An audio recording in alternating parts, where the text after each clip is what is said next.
Hello बच्चा party, once again welcome back to our YouTube channel study G classes. तो बच्चों, आज के इस नए वीडियो लेक्चर में आप सभी लोगों का एक बार फिर से स्वागत है। तो आज के इस नए वीडियो लेक्चर में यहाँ पर बच्चों हम इम्पॉर्टेंट टॉपिक की सीरीज को आगे बढ़ाते हुए एक और इम्पॉर्टेंट और धमाकेदार टॉपिक्स के बारे में अध्ययन करने वाले हैं, जो आप सभी लोगों के बोर्ड एग्जाम के पॉइंट ऑफ व्यू से काफी ज्यादा इंपॉर्टेंट टॉपिक्स होने वाला है। और उस टॉपिक का नाम यहाँ पर लिखा गया है जूल का नियम। तो आज के इस वीडियो लेक्चर में इसी टॉपिक के हर एक बेसिक पॉइंट, हर एक बेसिक कंसेप्ट के बारे में आप सभी लोग को बेहतरीन कंसेप्ट के साथ में बताने और समझाने वाले हैं। तो अगर आप सभी लोग को आज की वीडियो पसंद आती है तो इस वीडियो को लाइक, शेयर और सब्सक्राइब जरूर करिएगा और अपने दोस्तों के साथ में इस वीडियो लेक्चर को ज्यादा से ज्यादा शेयर करिएगा।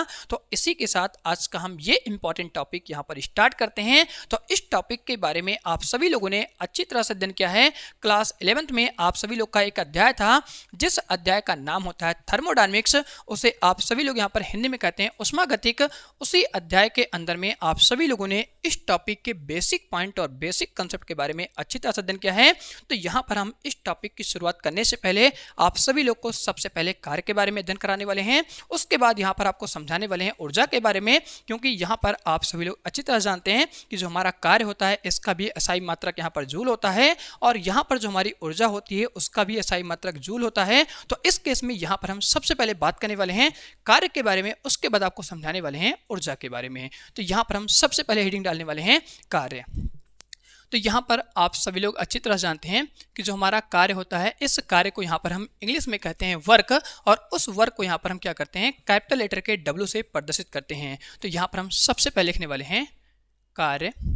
तो यहाँ पर आप सभी लोग जानते हैं जो हमारा कार्य होता है इस कार्य को यहाँ पर हम कैपिटल लेटर के W से निरूपित करते हैं।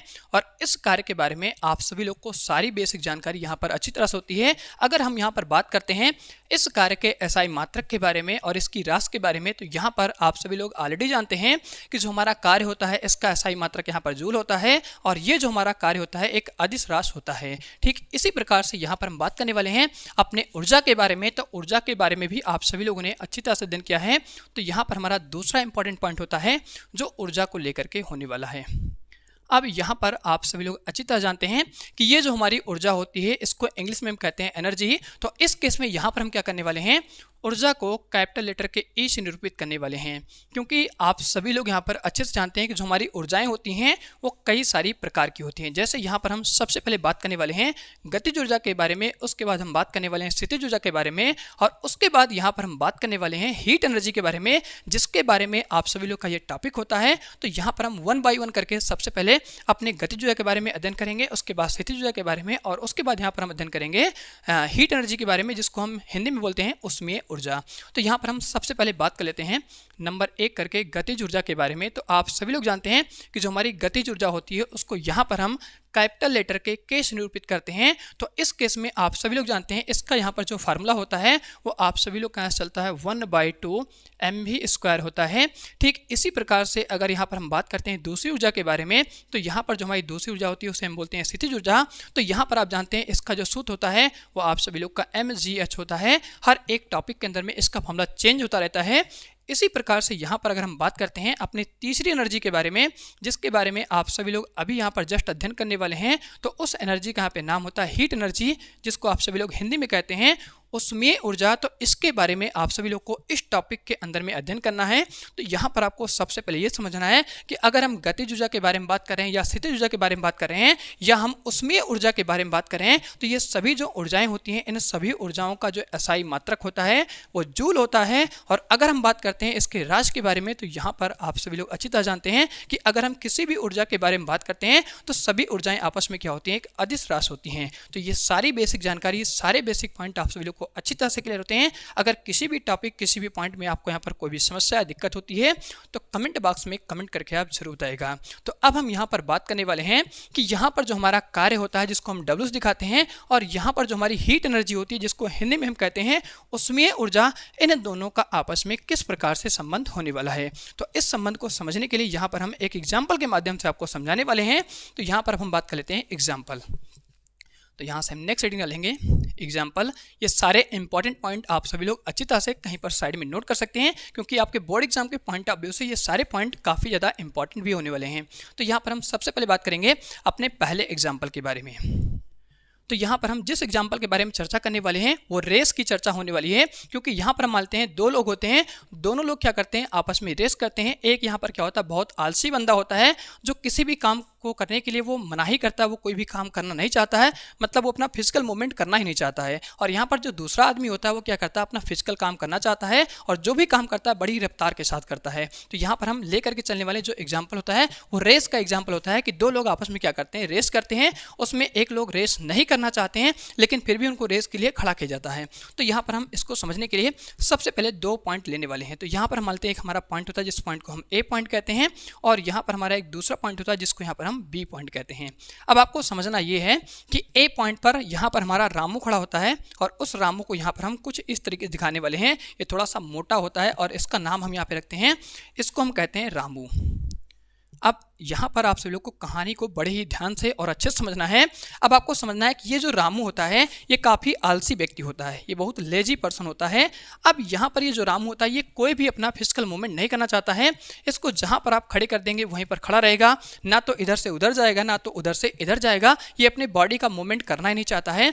तो इस केस में अब यहाँ पर क्या होती है पॉइंट ए से पॉइंट बी की तरफ इसको दौड़ना है, मतलब यहाँ पर रेस हो रही है। अब इस रेस में रामू क्या करता है, जब यहाँ पर रेस स्टार्ट होती है तो रामू यहाँ पर दौड़ना स्टार्ट नहीं करता है, ये पॉइंट ए पर ही क्या होता है आराम से फिक्स हो जाता है और इसी पॉइंट पर ये खड़ा रहता है। तो इस केस में आपको ध्यान रखना है कि रामू के द्वारा कितना कार्य किया जाएगा। जब रामू ए पॉइंट से बी पॉइंट पर नहीं पहुंच पाता है तो उस केस में रामू के द्वारा कितना कार्य होता है। तो यहाँ पर आप समझ सकते हैं कि जब रामू ए पॉइंट से बी पॉइंट पर दौड़ता ही नहीं है तो रामू के द्वारा जो किया गया कार्य होगा उस कार्य का मान यहाँ पर 0 हो जाएगा। साथ में आप सभी लोग ये भी जानते हैं कि जब यहाँ पर कोई व्यक्ति कोई कार्य नहीं करता है तो उसके बॉडी से यहाँ पर कोई भी ऊर्जा उत्पन्न नहीं होगी। मीन्स आप सभी लोग जानते हैं कि जब हम कोई भी कार्य करते हैं तो आपके बॉडी से यहाँ पर हीट एनर्जी उत्पन्न होती है, जहाँ पर आप सभी लोग को फील होता है कि अब हमारे बॉडी में क्या हो रही है गर्मी लग रही है। और उस केस में आप क्या करते हैं अपना सारा कपड़ा वपड़ा एक साइड करके रख देते हैं और अपने आप में क्या होते हैं एकदम फ्री हो जाते हैं, फिर आप थोड़ा सा ठंड यहाँ पर महसूस करते हैं। तो यहाँ पर वही केस हो रहा है कि जब आप कोई भी कार्य करते हैं तब उस केस में आपकी बॉडी से जो ऊर्जा उत्पन्न होती है उसे हम उसमें ऊर्जा कहते हैं। लेकिन यहाँ पर रामू क्या होता है एक बहुत लेजी पर्सन होता है, ये कोई कार्य नहीं करता है, तो इस केस में कार्य का मान क्या होता है 0 होता है। तो इस केस में इसके बॉडी से जो उत्पन्न होने वाली उसमें ऊर्जा होती है उसका मान भी यहाँ पर क्या हो जाता है 0 हो जाता है। इसी प्रकार से यहाँ पर हम बात करेंगे दूसरे एग्जाम्पल के बारे में। तो जो हमारा दूसरा एग्जाम्पल होने वाला है उसमें जो यहाँ पर हमारा श्यामू होता है वो काफ़ी ज़्यादा तंदुरुस्त बढ़िया फुर्तीला व्यक्ति होता है। तो यहाँ पर हम बात कर लेंगे सेम तरीके से कि यहाँ पर भी हमारा क्या होता है 2 पॉइंट होता है। इस पॉइंट को यहाँ पर हम सी पॉइंट कहते हैं और यहाँ पर जो हमारा पॉइंट होता है उसको हम डी पॉइंट कहते हैं। और श्यामू जो हमारा होता है वो थोड़ा सा पतला होता है और ये सी पॉइंट पर क्या होता है फिक्स होता है, इसी पॉइंट पर ही खड़ा रहता है। इसका नाम हम यहाँ से मान लेते हैं, ये हमारा क्या होता है श्यामू होता है। तो यहाँ से हम लिख देंगे इसका नाम श्यामू होता है, ये बढ़िया तंदुरुस्त एकदम फिट आदमी होता है। अब यहाँ पर क्या होती है 100 मीटर की रेस होती है और श्यामू पहले से बढ़िया एकदम तैनात खड़ा रहता है कि हमें इस रेस को बढ़िया से जीतना है और फर्स्ट पोजीशन यहाँ पे लेके आना है। तो यहाँ पर श्यामू क्या करता है काफ़ी हाई स्पीड में दौड़ना स्टार्ट करता है। जब यहाँ से रेस स्टार्ट होती है तो सी पॉइंट से दौड़ते हुए फटाक से क्या होता है डी पॉइंट पर पहुंच जाता है और जैसे ये डी पॉइंट पर पहुंच जाता है उस केस में अपनी रेस को फिनिश कर लेता है। तो उस केस में जो श्यामू के द्वारा किया गया कार्य होता है उस कार्य को यहाँ पर हम मानते हैं कि अब यहाँ पर 0 नहीं होता है, श्यामू के द्वारा कुछ ना कुछ कार्य होता है, जिस कार्य को आप यहाँ पर कुछ भी मान सकते हैं, W' मान सकते हैं या कुछ भी यहाँ पर आप एज्यूम कर सकते हैं। तो उस केस में आप सभी लोग समझ सकते हैं कि जब श्यामू काफ़ी तेज स्पीड में दौड़ेगा तब उस केस में क्या होगा इसके बॉडी से ऊर्जा उत्पन्न होती है और वो जो ऊर्जा उत्पन्न होती है उसे हम बोलते हैं हीट एनर्जी। और उसी हीट एनर्जी को हिंदी में क्या कहते हैं उसमें ऊर्जा कहते हैं, जिसको यहाँ पर हम कैपिटल Q से दिखाते हैं। और इस केस में आप सभी जान रहे हैं कि यहाँ पर जो कार्य हो रहा है वो 0 नहीं हो रहा है, तो यहाँ पर इसके बॉडी से जो उत्पन्न होने वाली ऊर्जा होगी उसका मान भी क्या होगा 0 नहीं होगा। तो यहाँ पर आप समझ सकते हैं अगर हम इसको समीकरण नंबर 1 मान लेते हैं और इसको हम क्या करते हैं समीकरण नंबर 2 मान लेते हैं, तो यहाँ पर आप समझ सकते हैं कि अगर हम कोई भी कार्य करते हैं, कोई भी फिजिकल मूवमेंट करते हैं, दौड़ते हैं या गेम खेलते हैं तब उस केस में आपकी बॉडी से क्या होती है, हीट एनर्जी उत्पन्न होती है। और जब हीट एनर्जी आपकी बॉडी में उत्पन्न होती है तो आपकी बॉडी में क्या होता है, गर्माहट लगती है, आपको गर्मी फील होती है। और उस केस में अपना आप सारा जो कपड़ा वगैरह होता है उसको उतार करके एक साइड करते हैं। तो इस केस में आप कहीं ना कहीं ये देख पाते हैं कि जो हमारा कार्य होता है वो कहीं ना कहीं आपके ऊर्जा से संबंधित होता है। और वो जो ऊर्जा होती है उसे हम क्या कहते हैं, उसमें ऊर्जा कहते हैं। जितना ज़्यादा आप काम करते हैं उतना ही ज़्यादा क्या होती है, उसमें ऊर्जा उत्पन्न होती है। अगर आप काम को कम करते हैं तो उस केस में जो आपकी बॉडी से ऊर्जा उत्पन्न होती है उसका भी मान क्या हो जाता है, कम हो जाता है। समीकरण 1 और समीकरण 2 से आपने यही चीज़ यहाँ पर सीखा। अब हम क्या करने वाले हैं, समीकरण 1 और समीकरण 2 को आपस में कंबाइन करने वाले हैं। और यहाँ पर हम देखने वाले हैं कि इसका सूत्र क्या होने वाला है, जिसको यहाँ पर हम जूल का सूत्र कहते हैं। तो इस चीज़ को समझने के लिए मैथमेटिकल टर्म में हम किस प्रकार से लिखने वाले हैं वो चीज़ यहाँ पर हम आपको समझाने वाले हैं। तो यहाँ पर हम सबसे पहले बात करते हैं कार्य के बारे में। तो यहाँ पर आप जानते हैं कार्य को हम कैपिटल लेटर के W से दिखाते हैं। और इस केस में यहाँ पर आपकी क्या होती है, उसमें ऊर्जा होती है जिसको हम कैपिटल लेटर के W से दिखाते हैं। तो यहाँ पर आप सब लोग अच्छी तरह समझे हैं समीकरण 1 और समीकरण 2 से कि अगर हम कार्य का मान बढ़ाएंगे तब उस केस में जो ऊर्जा उत्पन्न होती है उसका भी मान बढ़ जाता है। अगर हम कार्य को कम करते हैं तब उस केस में आपकी बॉडी से जो उत्पन्न होने वाली ऊर्जा होती है उसका भी मान कम हो जाता है। तो यहाँ पर हम W और Q के बीच में एक चिन्ह लगाने वाले हैं, जिस चिन्ह को यहाँ पर हम क्या कहते हैं, समानुपाती का चिन्ह कहते हैं। इस चिन्ह का मतलब यही होता है कि अगर हम एक काम को बढ़ा रहे हैं तो दूसरा भी क्या होगा, ऑटोमेटिक बढ़ जाएगा। अगर हम एक काम को कम कर रहे हैं तो उस केस में जो इसके सापेक्ष में दूसरी आपकी राशि होती है उसका भी मान क्या होता है, कम हो जाता है। जैसे यहाँ पर आप समझ सकते हैं कि अगर यहाँ पर हम क्या करते हैं, कार्य का मान बढ़ाते हैं तो इस केस में जो उत्पन्न होने वाली ऊर्जा होती है इसका भी मान यहाँ पर बढ़ जाएगा। अगर यहीं पर हम क्या करते हैं, कार्य का मान कम करते हैं, मतलब अगर यहाँ पर हम क्या करते हैं, काम को करना ही नहीं चाहते हैं, तब उस केस में जो उत्पन्न होने वाली आपकी हीट एनर्जी होती है इसका भी मान यहाँ पे क्या होता है, कम हो जाता है। तो इस केस में आप सभी लोग को यहाँ पर अच्छे से क्लियर होता है कि अगर हम एक का मान बढ़ाएंगे दूसरा भी क्या होगा, बढ़ जाएगा। अगर हम एक का मान कम करेंगे तो उसका भी मान क्या होगा, यहाँ पर कम हो जाएगा। तो अब हम यहाँ पर इसका फॉर्मूला किस तरीके से निकालने वाले हैं, तो आप सभी लोग यहाँ पर अच्छी तरह जानते हैं कि यहाँ पर जो हमारा W होता है और यहाँ पर जो हमारा Q होता है, इनके बीच में ये जो चिन्ह लगा होता है इसे हम कहते हैं समानुपाती का चिन्ह, जिसको आप सभी लोग दूसरे शब्दों में कहते हैं अनुक्रमानुपाती का चिन्ह। इंग्लिश में इस चिन्ह को हम बोलते हैं डायरेक्टली प्रोपोर्शनल का चिन्ह। इसका मतलब ये होता है अगर हम एक चीज को बढ़ा रहे हैं दूसरा भी बढ़ेगा, एक को घटा रहे हैं दूसरा भी घट जाएगा। तो इस केस में आप सभी लोग जानते हैं कि जब हम इस चिन्ह को हटाते हैं तो यहाँ पर आप सभी लोग का एक नियतांक आता है, जिस नियतांक को यहाँ पर हम J से निरूपित करते हैं। और यही जो हमारा J नियतांक होता है उसी को हम क्या कहते हैं, जूल का सूत्र कहते हैं। अब हम यहाँ पर इसको आगे किस तरीके से फॉर्मूले के रूप में जनरेट करने वाले हैं वो चीज़ आप सभी लोग को ध्यानपूर्वक अच्छी तरह समझना है, क्योंकि आप सभी लोग को इस चिन्ह के बारे में अच्छी तरह से जानकारी होनी चाहिए। तो यहाँ पर हम सबसे पहले लिखने वाले हैं अपना कार्य, जिसको W दिखाते हैं। अब यहाँ पर आप जानते हैं जैसे हम इस चिन्ह को हटाते हैं तो ऐसे यहाँ पर हमारा बराबर का चिन्ह आता है और एक नियतांक मान आता है, जिस नियतांक मान को यहाँ पर हम J से निरूपित करते हैं। और इस केस में आपकी हीट एनर्जी चलती है जिसको यहाँ पर हम कैपिटल Q से निरूपित करते हैं। अब आपका यहाँ से क्वेश्चन अराइज होता है कि ये जो हमारा नियतांक मान J आता है ये किधर की तरफ साइड आता है, यहाँ पर Q की साइड आएगा कि W की साइड आएगा। तो इस चीज़ को समझने के लिए आपको ध्यान रखना है कि इन दोनों के बीच में जो हमारा चिन्ह लगा है इस चिन्ह का मुंह किधर की साइड खुला है। तो यहाँ पर आप देख पा रहे हैं कि इस चिन्ह का जो मुंह होता है वो Q की तरफ खुला होता है। तो इस केस में आप यहाँ पर कह सकते हैं कि जो हमारा नियतांक मान आएगा वो Q की तरफ आने वाला है, जैसा कि हमने यहाँ पर लिखा है। अब यहाँ पर हम क्या करने वाले हैं, इस नियतांक मान J का यहाँ पर मान ज्ञात करने वाले हैं। तो कैसे इसको ज्ञात करेंगे, तो यहाँ पर हम लिखेंगे J इक्वल टू आपका सूत्र हो जाएगा कार्य बटे हमारी हीट एनर्जी, जिसको यहाँ पर हम कैपिटल Q दिखाते हैं। तो यही जो हमारा सूत्र होता है इसी सूत्र को हम क्या कहते हैं, जूल का नियम कहते हैं। इसी को हम क्या कहते हैं, जूल का सूत्र कहते हैं। तो यहाँ तक आप सभी लोग को अच्छी तरह से हर एक पॉइंट, हर एक कंसेप्ट यहाँ पर क्लियर हो गया होगा। अगर किसी पॉइंट, किसी भी टॉपिक में आपको कोई भी समस्या या दिक्कत होती है तो कमेंट बॉक्स में कमेंट करके जरूर बताएगा। तो अब हम यहाँ पर बात करने वाले हैं इसके हर एक टर्म के बारे में कि यहाँ पर हमारा J क्या होता है, W क्या होता है और Q क्या होता है। तो यहाँ पर हम सबसे पहले चर्चा कर लेते हैं अपने J के बारे में, जिसको हम एक नियतांक मान कहते हैं। तो यहाँ पर हम लिखने वाले हैं J जो हमारा होता है ये एक नियतांक मान होता है और इसका जो नाम होता है उसे हम कहते हैं यांत्रिक तुल्यांक। तो यहाँ से हम लिखने वाले हैं यांत्रिक तुल्यांक। अब यहाँ पर हम बात करते हैं W हमारा क्या होता है। तो W के बारे में आप अच्छे जानते हैं, इसे हम बोलते हैं कार्य। ठीक इसी प्रकार से यहाँ पर हम बात करने वाले हैं Q के बारे में। तो Q जो हमारा होता है इसको हम बोलते हैं ऊष्मीय ऊर्जा। तो यहाँ से हम लिखने वाले हैं Q को हम कहते हैं ऊष्मीय ऊर्जा। जिसको इंग्लिश में हम बोलते हैं हीट एनर्जी। तो यहाँ पर आप सभी लोग को इस फार्मूले के हर एक टर्म के बारे में अच्छी तरह से क्लियर हो जाता है। अब हम यहाँ पर बात करते हैं कि ये जो हमारा जे होता है ये किस प्रकार की राशि है, इसका एसआई मात्रक क्या होता है, इसके बारे में हम अध्ययन करने वाले हैं। तो यहाँ पर अब हम सबसे पहले बात करते हैं एसआई मात्रक के बारे में, और इसको यहाँ पर हम क्या करते हैं, समीकरण नंबर 1 मान लेते हैं। तो यहाँ पर हम सबसे पहले हेडिंग डालने वाले हैं एसआई मात्रक। एसआई मात्रक, तो एसआई मात्रक ज्ञात करने के लिए यहाँ पर हम इस फॉर्मूले को लिखने वाले हैं। तो यहाँ से हमारा हो जाएगा J इक्वल टू W/Q। अब यहाँ पर आप अच्छे जानते हैं कि जो हमारा यहाँ पर W होता है ये कार्य होता है, और कार्य का एसआई मात्रक क्या होता है, जूल होता है। तो यहाँ पर हम लिखने वाले हैं कार्य का एसआई मात्रक जूल। और यहाँ पर आप जानते हैं ये हमारी क्या हीट एनर्जी है, तो इसका जो एसआई मात्रक होता है वो कैलोरी होता है। तो यहाँ पर हम लिखने वाले हैं कैलोरी। तो यहाँ पर आप इस J का एसआई मात्रक लिख सकते हैं जूल पर कैलोरी। तो यहाँ पर आप इस तरीके से J का एसआई मात्रक निकाल लेते हैं जूल पर कैलोरी। अब यहाँ पर हम बात करने वाले हैं कि एक कैलोरी में कितनी यहाँ पर ऊर्जा होती है, क्योंकि ये पॉइंट आपके लिए काफ़ी ज़्यादा इंपॉर्टेंट होने वाला है। तभी आप 12th के अंदर में यहाँ पर जो फॉर्मूला लिखने वाले हैं वो फॉर्मूला आपको अच्छे से क्लियर होगा। तो यहाँ पर हम बात कर लेते हैं एक कैलोरी में जो आपकी ऊर्जा होती है उस ऊर्जा का मान होता है 4.168 जूल होता है। इसी प्रकार से अगर यहाँ पर हम बात करते हैं 1 किलो कैलोरी में कितनी यहाँ पर ऊर्जा होती है, तो उसको भी यहाँ पे हम लिख लेते हैं।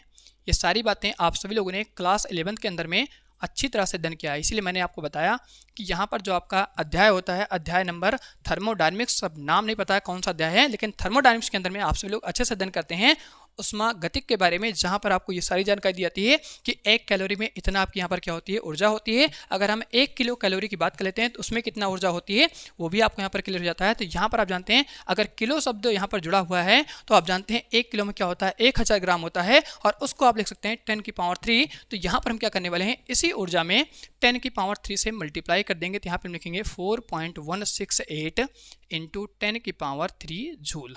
तो इस प्रकार से आप 1 किलो कैलोरी का मान यहाँ पे पता कर लेते हैं और 1 कैलोरी का मान यहाँ पे पता कर लेते हैं। तो अब आप सभी लोग यहाँ पर इस फॉर्मूले का थोड़ा सा यूज़ करेंगे। तो यहाँ पर आपको ये समझना है कि 12th के अंदर में यहाँ पर जो हमारी वैल्यू लिखी गई है वो 4.2 लिखी गई है, वो किस प्रकार से लिखी गई है इसके बारे में आपको थोड़ा सा हम जानकारी देंगे। तो यहाँ पर आप समझ सकते हैं कि ये जो हमारी हीट एनर्जी होती है इसका जो एसआई मात्रक होता है वो कैलोरी होता है। तो यहाँ पर आप समझ सकते हैं इस क्यू के आगे कोई भी नंबर नहीं है। तो यहाँ पर आप जानते हैं अगर किसी के आगे कोई भी नंबर नहीं होता है तो हमेशा 1 होता है। तो यहाँ पर हम क्या करने वाले हैं, इस क्यू के आगे इस तरीके से यहाँ पर हम 1 लिखने वाले हैं। और आप सभी लोग जानते हैं अगर हम 1 से किसी भी राशि में कोई गुणा करते हैं तो कोई भी चेंज नहीं होता है। तो यही जो हमारे यहाँ पर क्यू होता है इसी का एसआई मात्रक क्या होता है, कैलोरी होता है। तो यहाँ पर आप कह सकते हैं इसको सिंबॉलिक फॉर्म में जब लिखेंगे तो यहाँ पर आप लिखेंगे 1 इंटू क्या हो जाएगा क्यू, और 1 कैलोरी का मान यहाँ पर क्या होता है 4.168 होता है। और ये जो हमारी वैल्यू होती है वो लगभग क्या होती है, बराबर होती है 4.2 कैलोरी के।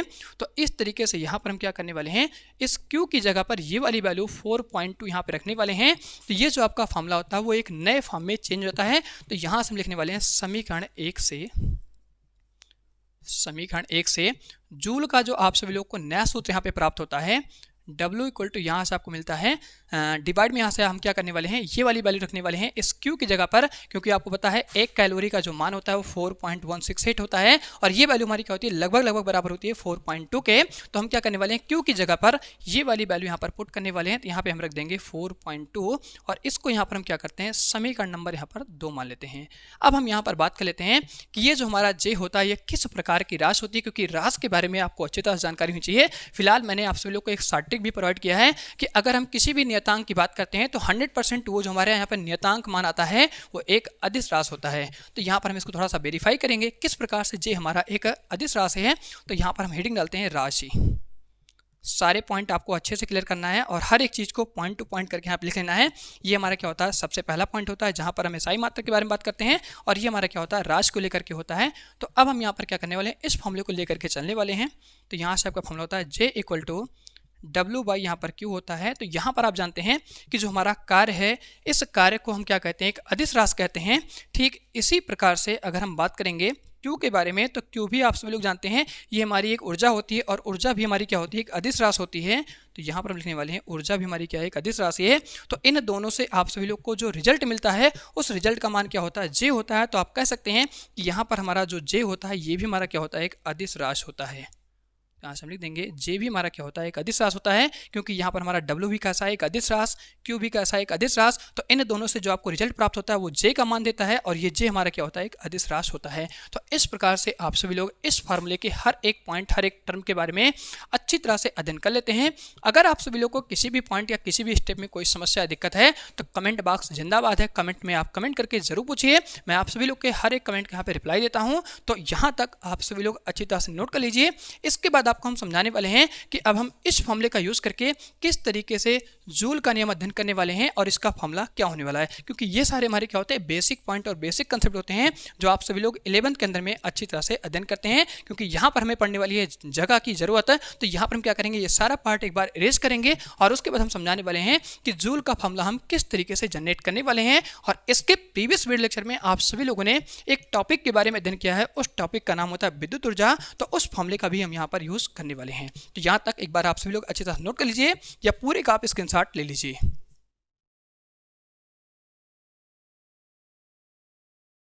तो यहाँ तक बच्चों आप सभी लोगों ने बेहतरीन तरीके से नोट कर लिया होगा, नहीं तो पूरे का आप सभी लोगों ने स्क्रीनशॉट ले लिया होगा। अब यहाँ पर हम क्या करते हैं, थोड़ा सा जगह करते हैं और उसके बाद आपको समझाते हैं कि किस तरीके से हम जूल के नियम के सूत्र के बारे में अध्ययन करने वाले हैं और फार्मूला जो हमारा होता है वो कहाँ से किस प्रकार से आया हुआ है। सारा बेसिक पॉइंट आपको अच्छे से क्लियर हो गया होगा।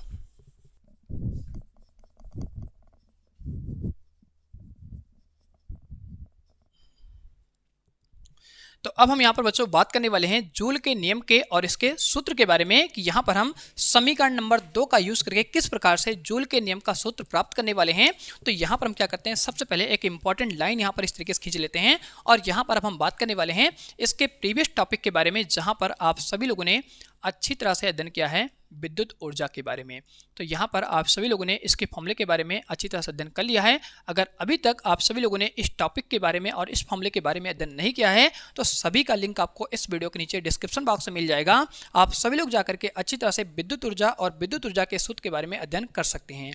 तो यहाँ पर हम बात करते हैं सबसे पहले विद्युत ऊर्जा के अंदर में जो आपका सबसे पहले यहाँ पर फॉर्मूला आया था वो यहाँ पर आपको मिला था W = V × I × यहाँ पर T मिला था।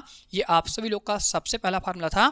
दूसरा फार्मूला यहाँ पर आप सभी लोग को मिला था जो प्रतिरोध के रूप में प्राप्त हुआ था, यहाँ से आपका फार्मूला था R × यहाँ पर आपका चला था I² × T। तो यहाँ पर हम क्या करने वाले हैं, इन्हीं दोनों फॉर्मूले का यूज़ करके यहाँ पर हम समीकरण नंबर 2 में रखने वाले हैं। तो यहाँ पर जो आप सभी लोग को सूत्र प्राप्त होने वाला है उसी सूत्र को हम क्या कहते हैं, जूल का नियम कहते हैं, या आप सभी लोग उसको कह सकते हैं जूल के नियम का सूत्र कहते हैं। तो यहाँ पर हम सबसे पहले लिखने वाले हैं समीकरण नंबर 2 से।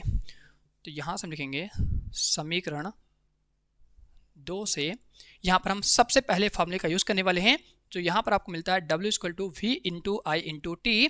तो यहाँ पर हम क्या करने वाले हैं, इस J को यहाँ पर लिखने वाले हैं। तो J की जगह पर आपका यहाँ पर J हो जाएगा और यहाँ पर जो हमारा W होता है इस W की जगह हम क्या करने वाले हैं, ये वाली वैल्यू पुट करने वाले हैं। तो यहाँ पर आपको मिल जाता है V × I × T और यहाँ पर आपका डिवाइड में चल रहा है 4.2। तो यहाँ पर हम क्या करेंगे, इस तरीके से 4.2 लिख लेंगे। तो ये आपका क्या होता है, जूल के नियम का सबसे पहला सूत्र होता है।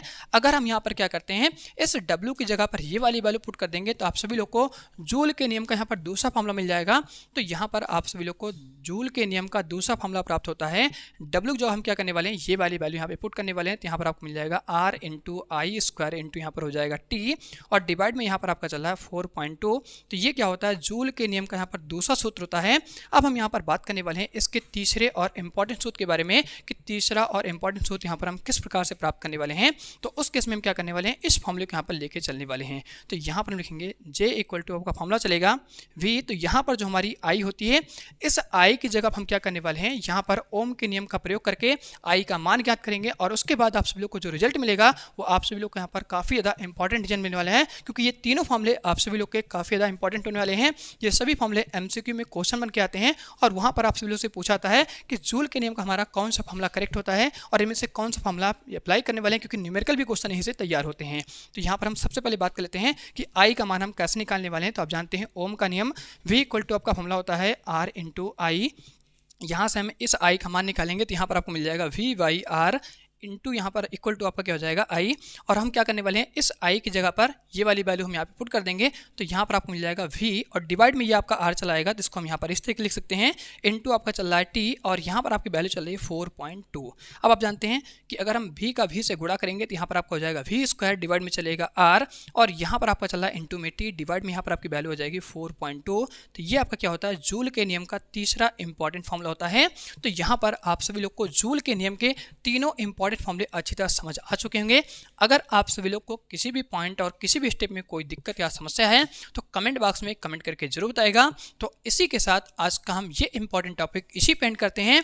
अब मिलते हैं आप सभी लोगों से बहुत जल्द नेक्स्ट वीडियो लेक्चर के साथ में। तो अगले वीडियो लेक्चर में यहाँ पर हम अध्ययन करने वाले हैं इलेक्ट्रिक पावर के बारे में, जहाँ पर आप सभी लोग को हम शक्ति के बारे में अच्छी तरह समझाने वाले हैं। और ये सारे फॉर्मूले आप सभी लोग अच्छी तरह से ध्यान रखिएगा, क्योंकि उस टॉपिक के अंदर में इन सभी फॉर्मूलों का यूज हो सकता है। जैसे आप सभी लोगों ने जूल के नियम के बारे में अध्ययन किया, तो यहाँ पर आप सभी लोग का जो टॉपिक चल रहा था विद्युत ऊर्जा, इस केस में आप सभी लोगों ने देखा इन सभी फॉर्मूलों का यहाँ पर इस टॉपिक के अंदर में यूज हो गया और ये सारे पॉइंट आपको अच्छे से क्लियर हो गए कि ये वैल्यू हमारी कहाँ से किस प्रकार से आई हुई है। तो बेसिक पॉइंट आपका अच्छे से क्लियर होना चाहिए। अगर बेसिक पॉइंट आप सभी लोग का अच्छे से क्लियर होता है तो आप सभी लोग को फिजिक्स में डरने की जरूरत नहीं है। फिजिक्स में आप सभी लोग का हर एक टॉपिक, हर एक कंसेप्ट अच्छे से क्लियर हो जाएगा और आप सभी लोग अपने बोर्ड एग्जाम में अच्छे मार्क्स ले आ पाएंगे। तो आशा करते हैं कि आपको पूरा वीडियो और यहाँ पर जो पॉइंट चला था सभी बेहतरीन तरीके से क्लियर हो गया होगा। इसी के साथ आज की वीडियो हम इसी पे एंड करते हैं। अब मिलते हैं आप सभी लोगों से बहुत जल्द नेक्स्ट वीडियो लेक्चर के साथ में। अगली वीडियो लेक्चर में हम बात करेंगे इलेक्ट्रिक पावर के बारे में, जिसको आप हिंदी में कहते हैं विद्युत शक्ति।